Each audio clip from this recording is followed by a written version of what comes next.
Bonne année astrologique à vous. Cette semaine, le soleil entre dans le signe du Bélier. C'est l'équinoxe et donc la nouvelle année astrologique aussi. Un nouveau cycle solaire débute. C'est également bien sûr une semaine de pleine lune.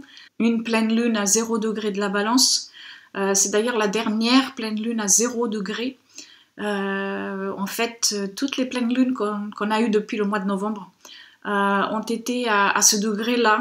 Et le degré 0 est un degré hautement symbolique parce qu'il est lié à l'énergie feu du Bélier, à une énergie de création, de commencement, de volonté, d'initiation, de naissance, etc. Et c'est donc une période de 4 mois qui est en train de se terminer et qui a peut-être été riche en enseignements, en actions, en nouvelles orientations, aux prises de conscience, qui pourront être utiles pour les mois à venir, parce qu'en fait cette énergie est encore beaucoup plus mise en avant maintenant, avec l'équinoxe, avec la nouvelle année astrologique aussi. Ce sont donc des énergies de renouvellement qui sont là avec nous. Cette pleine lune en Balance est aussi la première dans ce signe, parce que le mois prochain nous allons avoir une autre pleine lune en Balance, mais cette fois, au lieu d'être au tout début du signe, ça sera à la toute fin. En Balance, c'est l'axe Bélier-Balance qui va être donc mis en avant, mis en lumière.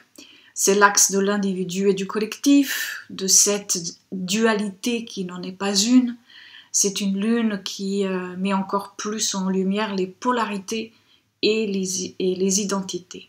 Il y a pas mal d'aspects cette semaine aux alentours de cette lune, mais celui que je souhaite mettre en évidence dans cette courte vidéo, c'est plutôt le lien à Chiron. Chiron qui est maintenant dans le signe du Bélier, à 1 degré de ce signe.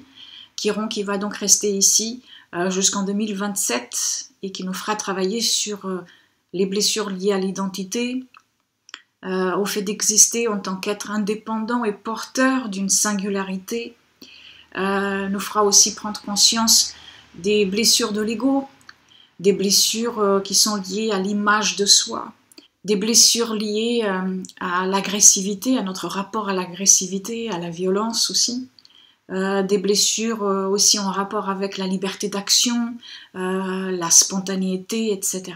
Cette lune sera opposée à Chiron, donc le soleil sera conjoint à Chiron. La blessure de l'individu est celle d'un collectif, et la blessure d'un collectif est celle d'un individu. Alors c'est vrai que cette lune pourra venir mettre de la lumière sur des thématiques de codépendance ou alors de peurs identitaires que nous devrons regarder en face et sur lesquelles il va nous falloir aussi débuter un travail plus profond. Vénus qui gouverne cette lune se trouve dans le signe du Verseau en ce moment et sera dans un aspect de tension à Mars en Taureau. Et ça peut indiquer peut-être un changement à venir lié aux valeurs qui sont les nôtres, des changements à venir liés aux ressources personnelles et mondiales. Et en même temps, il y a une certaine crainte d'aller vers ce nouveau, d'aller toucher ce nouveau territoire. C'est comme si nous ressentions peut-être une peur à être nous-mêmes. Car cela pourrait vouloir dire perdre ce qui est connu ou sûr, ce qui nous a construit d'une manière ou d'une autre. Mais comme toujours, c'est à chacun de nous d'évaluer ce qui est valable pour soi, tout en acceptant de sortir un peu plus de sa zone de confort, surtout quand tout ça vient parler aussi du rapport à l'autre, du rapport à tout ce qui vit. Une lune en Balance nous rappelle toujours que nous ne vivons pas seuls dans ce monde et que les compromis, les collaborations sont des outils éthiques que nous disposons afin de vivre dans le respect de soi et de tout être vivant. Je vous en ai parlé la semaine dernière du télésommet de l'astrologie.